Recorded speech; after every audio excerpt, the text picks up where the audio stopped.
come August 4th, you come home and you see that there's a moving truck in front of the property and he's moving out. Correct. You learned that he had not, in fact, paid the August rent, and you also alleged that he violated the 60-day notice provision in the month-to-month lease.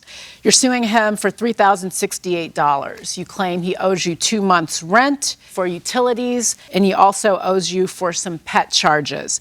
But Mr. George, you say it was a mistake to move in with the plaintiff in the first place. You weren't comfortable with how she was raising her children, and you are countersuing her for $2,400 for the return of your security deposit. I've had a chance to review the evidence, and so one thing I think I can take off the table, sir, is your liability for the PG&E bill, because I found correspondence between you and the plaintiff where you suggested that she could simply take it out of the security deposit. We haven't concluded that she owes you that yet, but by sending her that text message, I take that as an admission by you that you are in fact liable for that debt. Let's talk about the lease and your moving out. How long were you there? About 46 days, I think? Yeah, I was there for just a little bit over a month. You're not the kid's father, right? Oh, no. You didn't raise these children. There's 3 baby daddies. I'm not trying to be number 4. Okay, first off, I don't refer to men who father children as baby daddies. I think it's disrespectful to the child, to the mother, and to the father. I was simply wondering why it is her child-rearing patterns were any of your business when you signed the lease.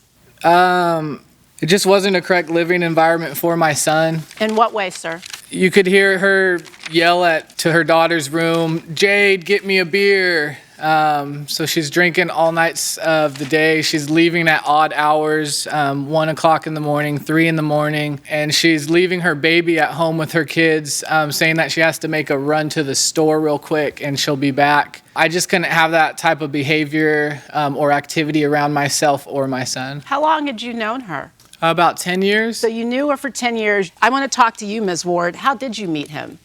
Through my daughter's father. Were you friendly? Yeah, we've always been friends and had no problems until... During the 46 days that he was there, did he ever raise any concerns about any activities by you that he believed were compromising his or his children's safety? He did not. In fact, Mr. George, in your answer, you say that one of the issues was she tried to force you to pay for half of household items like toilet paper, paper towels, and cleaning supplies.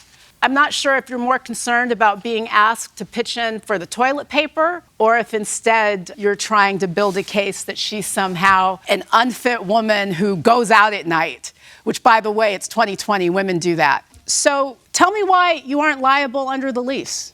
I am liable under the lease. I had given my landlord a 30-day verbal notice. He had asked me to backdate the written notice.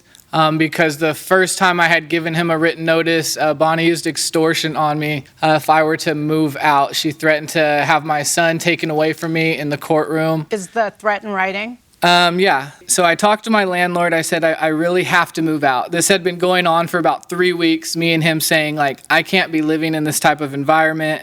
So if you go to Exhibit D, she says, so on July 16th, she texted me and it says, emailing him, making him think there is a bunch of drama here, puts my kids and I in jeopardy of being evicted. So it'd be fantastic if you don't do that. I don't want to fight, but if you put my kids in jeopardy of losing their home, I won't hesitate to contact Melissa. So respect my kids and I'll respect yours. Fair enough. I think that her point toward the end was if you bring a bunch of drama to the landlord and he kicks us out, I'm going to make you pay for it. I hear what you're saying about the implied threat there, but isn't the text referring to the secondhand conversations that you're having with the landlord? Like she's trying to resolve it as between the two of you. That's how I read it.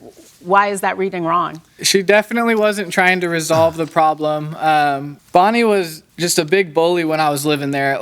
I would get anxiety when I was coming home. Sometimes I wouldn't even want to stay at my own house. You knew her for 10 years. This isn't someone who was new to you. You didn't meet her on Craigslist. So it does ring a little hollow when now you come to court saying, oh my gosh, she's such a bad person. You knew her for 10 years. No, but can you back up for a moment? You did provide written notice? I definitely did, When yes, did you Your give Honor. that notice? That was on, I believe, the 16th, it's dated. The 16th of July? That was when I gave him my first notice. The lease states that you're to give a 60-day notice, so. Yeah, I've reviewed the lease, and the lease does, in fact, indicate that you're required to give 60 days notice.